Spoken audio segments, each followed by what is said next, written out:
dia!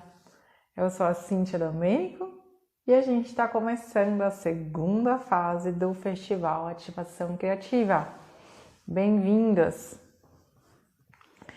Nessa semana de 20 a 24 de abril, a gente vai ter 20 lives com 28 artistas que vão compartilhar com a gente as estratégias, as inspirações, o como eles se organizaram para empreender com a sua arte, com o seu ofício durante a pandemia.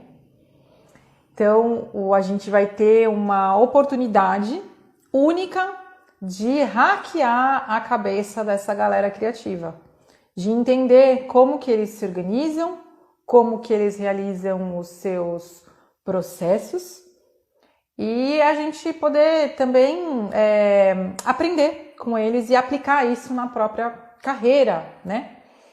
E hoje a gente tem 4 encontros. A gente tem, espera só um pouquinho que eu vou pegar a minha colinha. Às 11 horas agora, a gente vai estar com o Bob Bach. Espera só um pouco.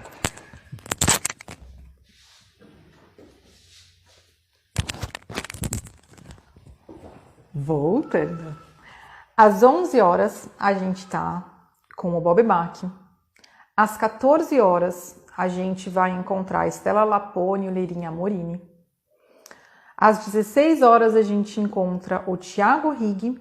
E às 17 horas, a gente encontra a Eveline Sim. Então, a gente tem hoje muita oportunidade e muita chance de conversar, de se inspirar e de trocar muita ideia. E vamos lá, e vamos em frente, eu vou chamar o Bob Bach pra gente já começar. Espera só um pouquinho. Bob.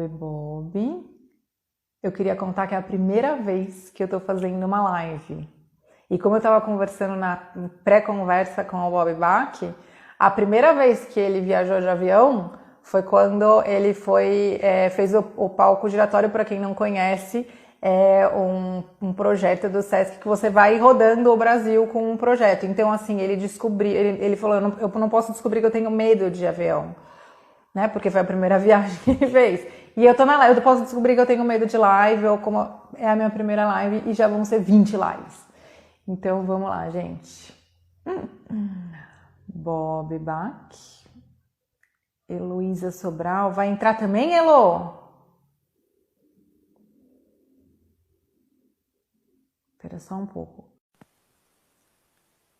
Vou colocar... Bob, entrei o Bob agora. Olá! Olá, eu vou convidar a Heloísa, pera um pouco, para começar com a gente. Elo, que é Olha só! curadora. É isso, Elo? Você vai entrar com a gente? Vamos descobrir se ela vai entrar. Bom, deixa eu me...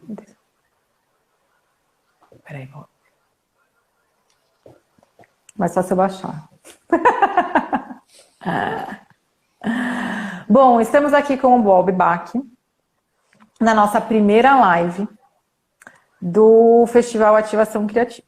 E o nosso intuito hoje é conhecer, hackear a cabeça desses criativos e entender como que você fez, Bob, para se realizar e continuar o seu trabalho durante a pandemia. Mas antes, para quem não te conhece, eu vou pedir para você se apresentar, falar um pouquinho de você.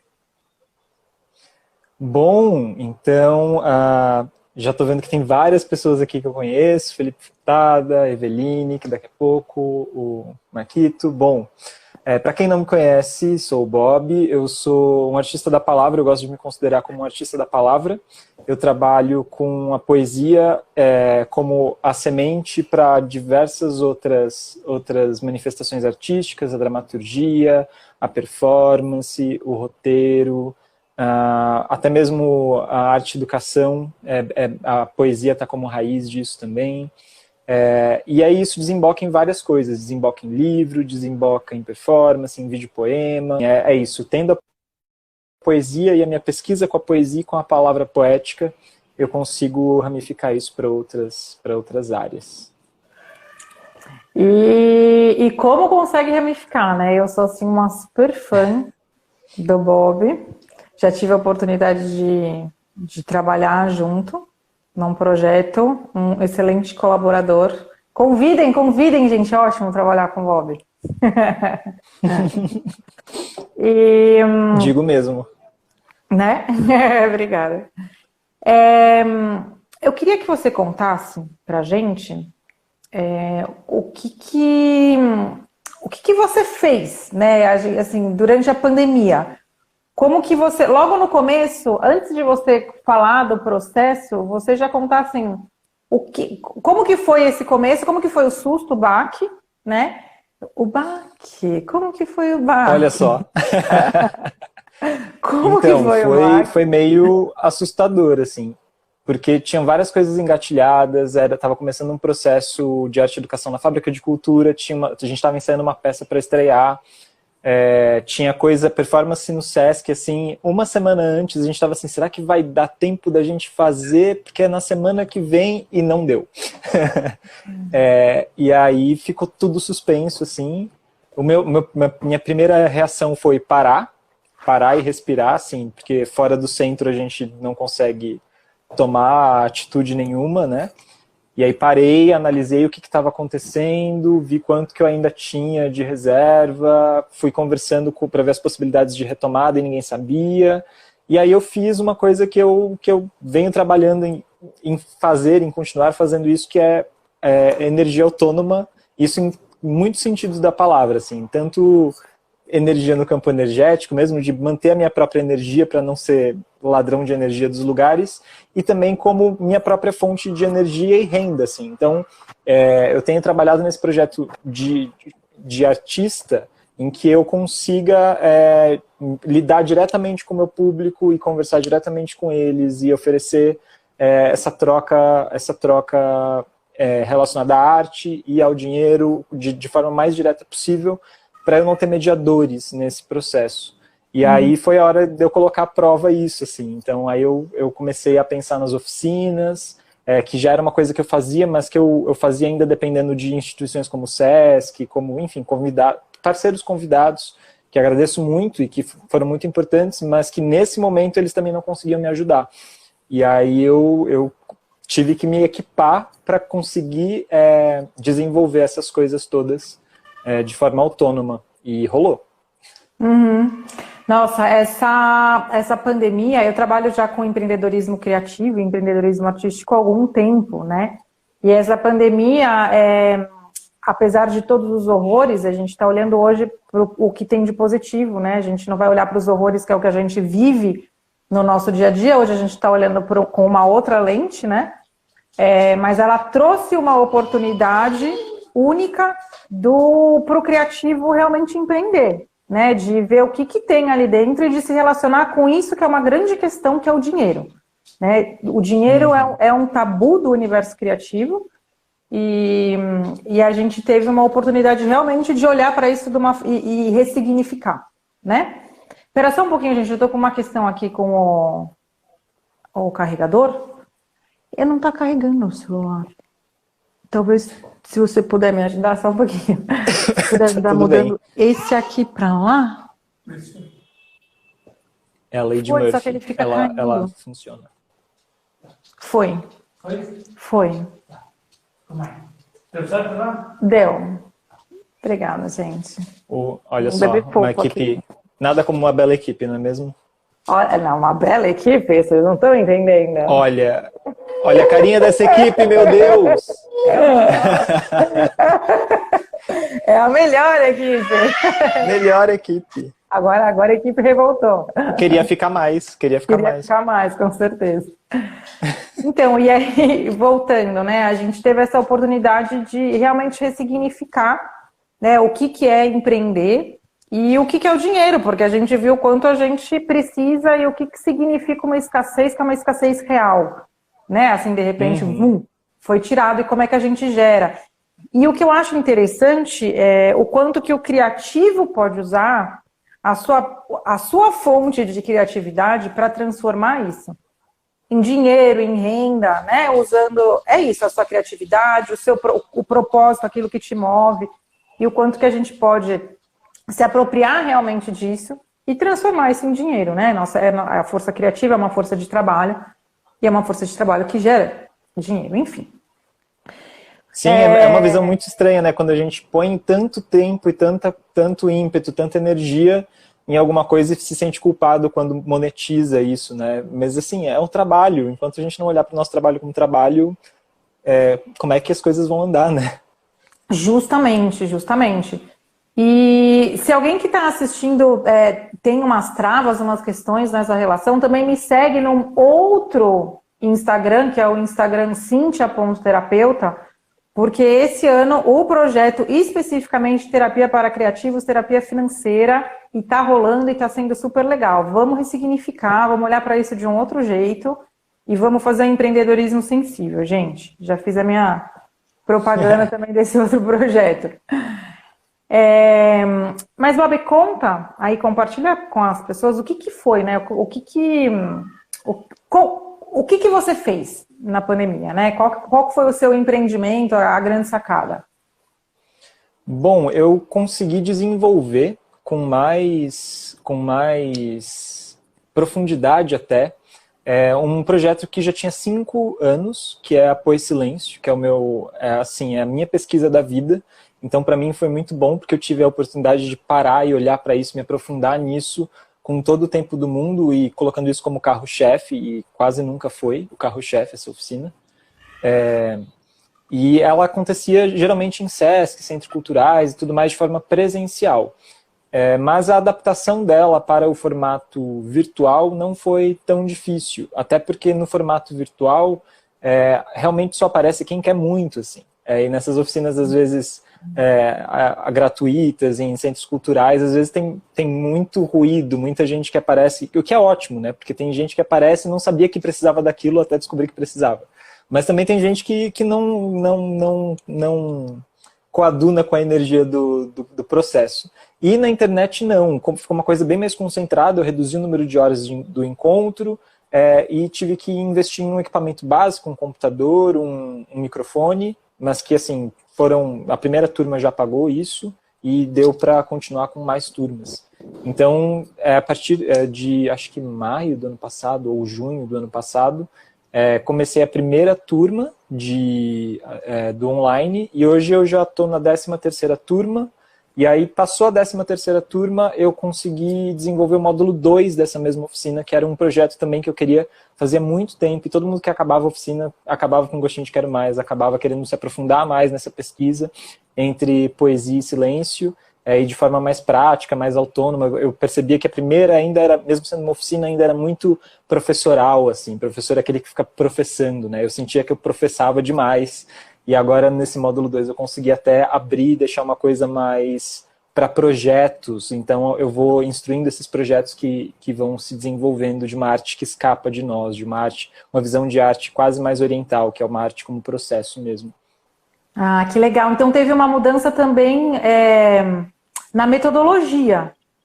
Não só o formato, que foi do presencial para o digital, mas teve uma mudança de metodologia no seu trabalho? Sim. Teve essa adaptação de entender o que são esses slides que ficam passando, né? Porque no presencial ele não era tão essencial, mas agora no virtual, encontrar as pausas, encontrar os momentos até onde a gente deixa todo mundo falar e até onde a gente pausa, porque o tempo é muito curto, o nosso tempo de atenção é de 2 horas mais ou menos na internet. Então como é que não deixa escapar muito disso o tempo de oficina? Como deixa o conteúdo concentrado para ser, não exatamente uma aula, mas para ser um guia, e depois você disponibiliza os materiais para cada um fazer o seu caminho dentro desse hub que é o encontro virtual, e depois cada um vai aprofundando a sua própria pesquisa, né? Então foi uma pesquisa mesmo metodológica que foi se desenvolvendo durante o desenrolar da oficina online. Tem uma coisa que você falou que me chama bastante atenção, assim, quando a gente vai falar de empreender, né, de empreender criativo, empreender artístico, muitas vezes em alguns momentos a gente se sente um pouco travado, né? Acho que todo mundo passa por isso, independente de ser uma pessoa que já empreende ou não empreende. Às vezes a gente dá umas travadas. É isso que você falou, nossa, eu tinha há 5 anos esse projeto e ali ele não era o projeto, um projeto que era muito importante para você, mas não era o primeiro projeto, digamos assim, né?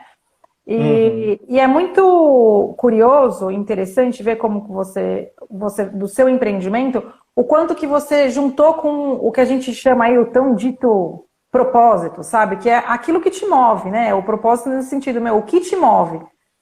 E eu queria que você falasse um pouquinho isso, sabe? O quanto trabalhar com o que te move coloca, ou facilita, ou te traz uma inspiração, ou te traz uma energia, como você falou, né? Disso de entender a energia, né? De se energizar. Como que é isso? Sim, para mim eu acho que eu não conheço outra forma de trabalhar que não seja essa, assim. Acho que é por isso que a minha carteira de trabalho diz que eu nunca trabalhei. Porque ela tá branquinha, assim. Tem uma DRT lá e o resto páginas em branco, assim. Porque a minha única forma de trabalhar desde sempre foi essa quase autônoma, assim. Depois, enfim, veio o advento da MEI, a gente consegue prestar serviço, mas até então sempre foi autônomo. Meus pais são autônomos, cresci com esse exemplo de pessoas que trabalham com o que amam e ficam se reinventando a cada temporada dessa série que é a vida.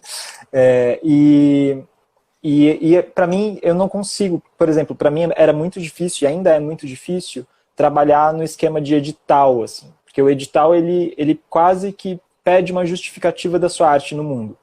Do tipo, o mundo tem um problema X. Qual o problema X do mundo a sua arte vai resolver? Por que é importante a gente te dar dinheiro para você...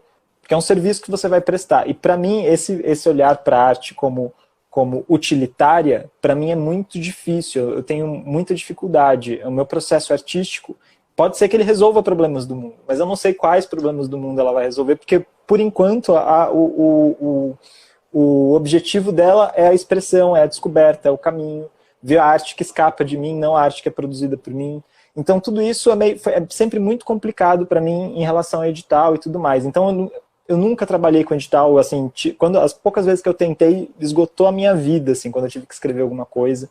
Então, sempre foi dessa forma mais difícil. Até para publicar os livros, por exemplo, eu ia juntando dinheiro, consegui o dinheiro, publicava, e aí ficava zerado, mas aí ia recuperando de novo. Então, é sempre esse fluxo de fazer da forma mais difícil, mas não é porque é a forma mais difícil que é a menos prazerosa, assim. Existem formas mais fáceis, mas que me dariam muito menos prazer e que me esgotariam mais de outras formas. Então, eu sempre optei pelo caminho difícil e prazeroso, que tem a ver com esse propósito. Isso, você tocou num ponto que eu acho que é um ponto bem interessante de refletir. Como a gente tem bastante criativo e um monte de artista, a gente entender também que esse lado do empreendedorismo tem um lado que é isso, que ele, no começo ou em alguns processos, ele parece mais difícil, né? Ele parece mais difícil. E às vezes ele assusta, só que ele vem com uma liberdade junto. Porque a partir do momento que é isso, você vai fazer o que você acredita, da forma como você acredita, sem precisar justificar para alguém, né? E quando você cria o seu público, né? Quando você tem o seu público, você cria a sua forma, você tem lá né? As pessoas que compram direto de você vai cada vez ficando mais livre, porque você vai tendo o dinheiro ali com você, o seu público na relação direta. Né? Então, e também uma importância, eu acho muito importante a gente olhar para a política pública, exigir que tenha política pública, mas a gente não pode depender de política pública. E a gente está vendo que a gente está passando por um governo agora, que foi o governo que tentou destruir isso ao máximo e destruiu o quanto conseguiu, e se a gente depende só disso, a gente fica muito à mercê de algo que é totalmente cíclico e a gente não tem o menor controle, que é a política, né? E o curso político do país. Então é importante também olhar para isso e se apropriar e entender que quanto mais a gente tem o nosso caminho, né? Quanto mais o criativo tem o caminho, tem o seu público, empreende, mais liberdade e autonomia você tem, né? Então, acho que isso que você trouxe agora é muito bom para a gente refletir, né? Dentro desse processo agora, que a gente tem uma oportunidade. de criar isso e de ir pelas próprias pernas, né? De ter ali o seu público. Completamente. Assim, a política pública, ela é pública, mas assim, o diálogo também é público. As redes que a gente vai formando de artistas que se apoiam também são políticas públicas, de certa forma, porque a gente está se relacionando com a sociedade e criando as nossas próprias redes de suporte, de afeto. E eu acho que saber do processo, a gente estava até falando um pouco sobre isso, né? Sobre como a gente é defasado em saber de processos das pessoas. Porque quase que a gente cria esse mito de que eu só vou mostrar a coisa quando ela está pronta. A obra é aquilo que está finalizado. E pouco se fala de como chegou até aquilo lá. E às vezes o caminho que o outro fez pode te ajudar muito. E às vezes vocês podem se ajudar durante o caminho também, porque a pesquisa de um vai somar com a pesquisa do outro. Então eu sinto mais falta da gente de duas coisas. A primeira é a de trocar mesmo com mais artistas e perguntar dos processos e como que as coisas estão se desenvolvendo e desmistificar esse processo. E a segunda é de desencaixotar os nichos de arte. Porque não é mais... eu não vivi essa época, mas imagino que fosse, por exemplo, na época da Tropicália, onde os artistas e as formas, as linguagens artísticas eram muito mais entremeadas, assim, sei lá, no cinema novo, a galera da música que fazia trilha pro filme, a galera que fazia arte. Tava todo mundo muito, muito produzindo a mesma coisa. E hoje nós temos nichos de arte. E aí, para pessoas que são mais plurais, por exemplo, eu me sinto um pouco abandonado de nichos, porque se pensarem em um poeta slammer, dificilmente vão pensar em mim primeiro. Se pensarem em um colagista, dificilmente pensarão em mim primeiro. Se pensarem em um performer, dificilmente vão pensar em mim primeiro, porque eu faço todas essas coisas, mas eu não faço uma delas eu não me vendo como sendo apenas uma delas. E aí é difícil de lembrar primeiro. E aí a gente olha para as pessoas sempre como a função delas, ou a caixinha delas, e não como essa rede mesmo que a gente pode ter de artistas. Aí a gente está entrando na discussão do posicionamento, né? Agora que você falou, eu falei, é verdade. Se eu fosse chamar o Bob, seria o Bob poeta. Vem o poeta, a palavra, né? E as pessoas são múltiplas, né? Olhar para os artistas como artistas multifacetados e múltiplos, e não como um rótulo, né? Sim, e isso também ajuda no processo. E aí, falando de processo, né, tinha uma pergunta que eu ia te fazer também, só que você já respondeu, que é nessa migração, né, que você fez aí do presencial para o virtual, né, o que você precisou materialmente? Quais foram os recursos? Né? Você falou que comprou um microfone, um computador. Como é que foi? O investimento básico foi esse. Graças a eu não lembro nem qual que era, mas uma dessas coisas de incentivo que surgiram na pandemia, uma que era mais fácil, assim, que era um vídeo, pagavam por vídeos. Eu consegui produzir um vídeo, aí recebi esse dinheiro, e com esse dinheiro, graças a essa iniciativa, eu consegui um dinheiro para investir em um computador e um microfone.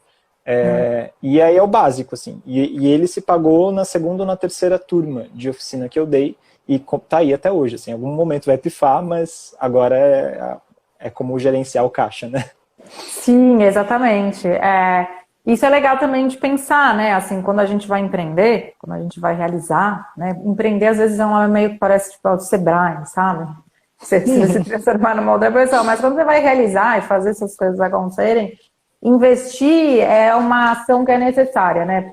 Eu, como artista, se alguém daqui não conhece, tem um trabalho como artista também, já há 15 anos, trabalho com videodança, né? E aí, todas as minhas obras, até hoje, elas foram...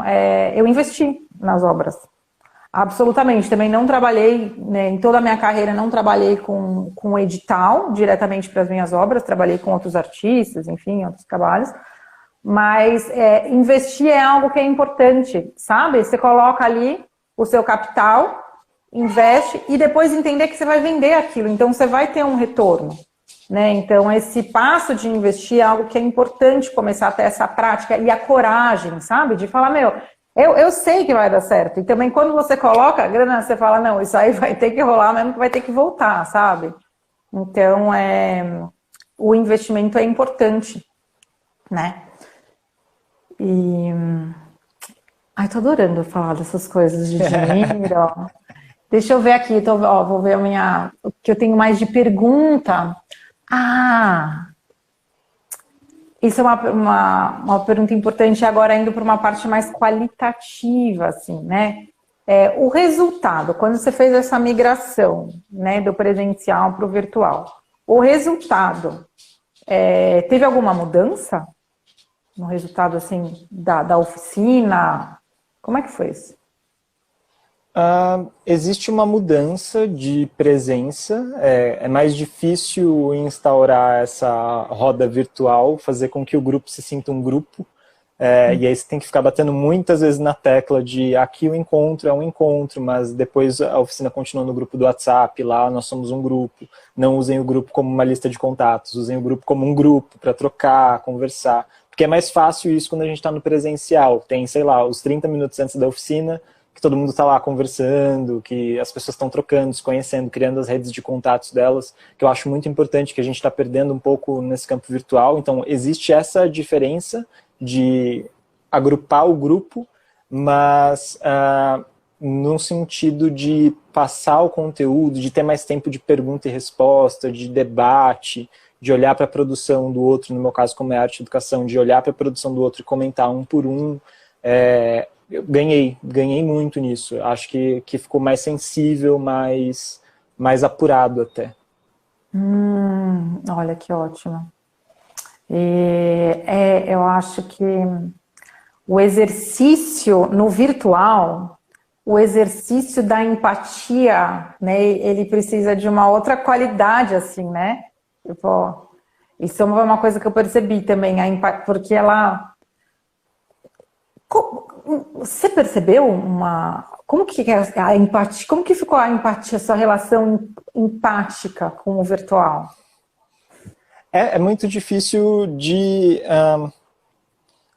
para mim, um dos grandes desafios da empatia no virtual é essa, de ter a calma de que a gente vai conhecer as pessoas ao longo dos encontros, deixando elas falarem. Porque eu já fiz oficinas online, por exemplo, que eram basicamente oficinas de apresentação. Eram, sei lá, 30 pessoas, e aí as 30 pessoas têm que se apresentar. Só que cada pessoa se apresenta por 2 minutos. E aí depois já deu um encontro inteiro da oficina só das pessoas se apresentando. Me parece que a gente vai criando e desenvolvendo essa empatia, deixando espaço para essa comunicação durante os encontros. E estimulando esses debates e conhecendo as pessoas, ouvindo, apurando a escuta mesmo. E estimulando a palavra a vir. Então é um caminho meio difícil, porque dá vontade de criar essa empatia logo de cara e ouvir todo mundo de uma vez e falar, beleza, agora vocês já falaram, eu vou falar o resto do dia agora, que é um erro dramático, tanto no presencial quanto no virtual. E é isso, de como balancear, então, como que a gente vai conhecendo as pessoas aos pouquinhos, não criar essa ansiedade de logo de uma vez deixar como era antigamente, porque não vai ser assim. Não vai ser assim, a gente não vai conhecer todo mundo de cara, porque falta muito, né? A gente virou isso aqui, que é uma cabeça. E antes a gente tinha toda a informação do gestual, do corpo, como a pessoa chegava, e agora a gente não tem mais essa informação, a gente tem essa informação. E a gente tem que lidar com essa única informação que a gente tem e com, sei lá, às vezes o fundo. O que aquele fundo diz sobre a pessoa que está se comunicando com a gente. Então, são novas formas mesmo de criar, de ler as pessoas, de se expressar. Sim, é uma nova forma de ler. Eu vejo a minha filha, né? Ela só conhece as pessoas, as poucas que ela vê na vida, porque estamos em casa, ela nasceu na pandemia. Ela só conhece o olho das pessoas, né? Ela só vê isso aqui. Ela só viu o meu rosto e o rosto do pai, né? Caramba. Basicamente, assim. E é muito louco, porque ela reconhece. Então, quando vem uma pessoa e sorri para ela, ela sabe que tá sorrindo. Né? Tipo, tem uma pessoa que sabe, ela desenvolveu essa consciência da expressão facial muito mais rápido. Muito mais fácil, né? Do olhar, assim. Uma outra Olha, relação. o Hudson escreveu aqui pra gente, e ganhou alunos do país todo. O presencial ficava muito restrito a São Paulo. O Hudson faz Apoio Silêncio comigo, tá fazendo o módulo 2 e, de fato, ótimo. Tem gente, inclusive, de outros países que estão fazendo, brasileiros e brasileiras que estão em outros países. Gente na França, gente em Dublin, gente na Holanda, que estão lá, mesmo nos fusos horários mais malucos, às vezes aqui é 9 horas da manhã, tem alguém às 2 horas da manhã acordado fazendo oficina de poesia, porque gosta muito, mas é isso, permite ampliar essa rede, né? Nossa, Hudson, obrigada, porque já veio para a última pergunta, que é como é que você capta, né, os participantes, como que as pessoas chegam até você? Então, isso para mim é o mais louco, assim, porque todas as turmas, é muito engraçado falar isso, parece demagogia, mas todas as turmas foram incríveis. Todas as turmas foram de pessoas incríveis e eu fico sempre me perguntando como que essas pessoas incríveis vieram para aqui. Porque elas só vêm a partir da minha rede. Eu acho que eu alimento a minha rede é o Instagram. Então, no Instagram eu coloco os meus trabalhos. E eu tenho essa prática diária. Então, para a rede, eu dei essa sorte da minha prática diária, que é a minha compreensão como artista, que eu acho que eu tenho que me pôr em movimento, ver o que escapa de mim, coadunar com essa lógica das redes de alimentar o feed todos os dias. Então, deu um match nisso. Eu produzo todos os dias, produzo muito, e as redes precisam disso. Beleza. Isto posto, as pessoas encontram a minha arte com mais facilidade. Eu patrocino, às vezes, a minha arte, principalmente porque eu vendo o produto. O produto é o livro. Então, às vezes, eu dou um livro para o Mark Zuckerberg para ele divulgar a minha rede, e em troca ele me faz vender 4. Tá? Para mim, tá bom. Topo esse jogo. Isso. De novo, é investimento, né? Investir. Exatamente. Às vezes pode ser que não dê, tem semana que não vende, mas tem semana que de repente ele me faz vender 8. Eu paguei 1 e ele me fez vender 8. Sim.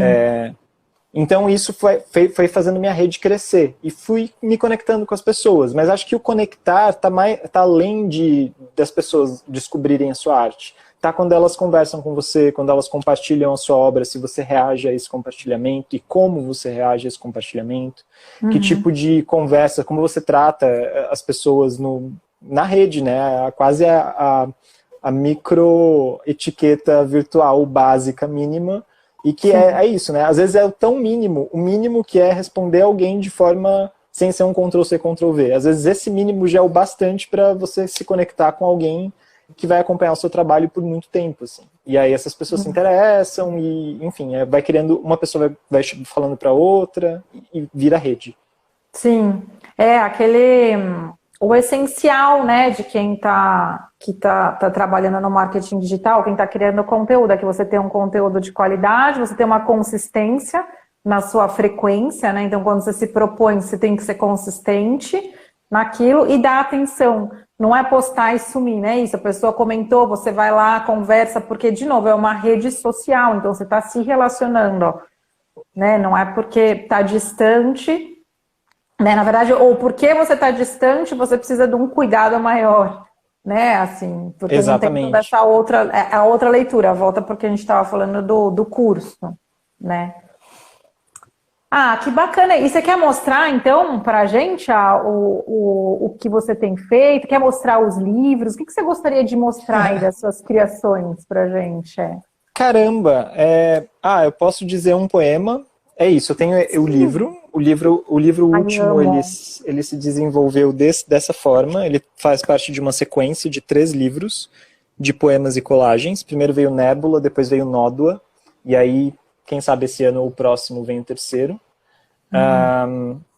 Mas, para além dos livros, eu tenho poemas orais que não são feitos para serem lidos, porque eles envolvem a voz, envolvem o corpo, envolvem a performance. E esses eu tenho até mais saudade de fazer, porque eu geralmente faço no presencial. Mas aqui, por exemplo, seria uma ótima hora para fazer um poema. Vamos. Bom, então deixa eu só acordar minha perna, porque se eu levantar eu não caio. Eu queria fazer um poema sobre as pessoas. Não, eu queria fazer um poema sobre as cidades. Não, eu queria fazer um poema sobre as pessoas que moram nas cidades e as cidades que moram nas pessoas. E o café. Em São Paulo, o café parece que vem de luto porque ele mata satisfeito um dos seus 5 minutos e aí você toma e nem percebe que esse café, ele acabou de ser passado. Ele acabou de ser passado. Enquanto isso, tem alguém que descobriu pela primeira vez. Essa pessoa descobriu pela primeira vez a sensação do que é ser abraçado porque vestiu um casaco ainda morno que acabou de ser passado. Acabou de ser passado. Enquanto isso, tem alguém correndo o mundo afora os seus quilômetros por hora, enquanto eu vou seguindo para o fundo nos meus passos por segundo, enquanto eu acabei de ser passado. Eu acabei de ser passado. Enquanto isso, o ar me respirou e eu nem vi, a música me ouviu e eu nem me toquei, a pista me passou e eu pastei, o pasto me podou e eu nem senti, eu iluminei um poste, eu nem liguei. O dia me perdeu e eu aqui, no meu canto, ocupado em não ser coisa de outras coisas, para ser isso que permite ser usado por pessoas. Pessoa passada, pessoa passada, pessoa passada, pessoa passada o dia inteiro. Pessoa passada, depois pessoa abraçada, depois cabeçada, pessoa passada, abraçada, cabeçada, pessoa abraçada, passada, cabeçada, cabeçada, cabeçada, mas meio que nada disso importa, porque nem eu, nem você, nem essa parede, nem esse quarto, nem essas plantas, nem essa janela, a gente acabou de ser passado. A pergunta é, por quem? Quem? Quem tem que estar aqui? Quem tem que estar aqui? Quem tem que estar lá? Quem tem que estar lá?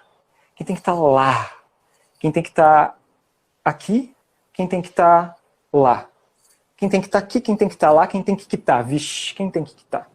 Quem tem que quitar aqui para quem está lá? Quem tem que quitar lá para quem está aqui? Ah, tem que. Tem que? Ah, tem que o quê? Tem que o quê? Tem que you, tem que you, tem que you, tem que you, tem que you, tem que you, tem que you, tem que you, tem que you, tem que, o que está acontecendo? O que está acontecendo? O que está acontecendo? Forma.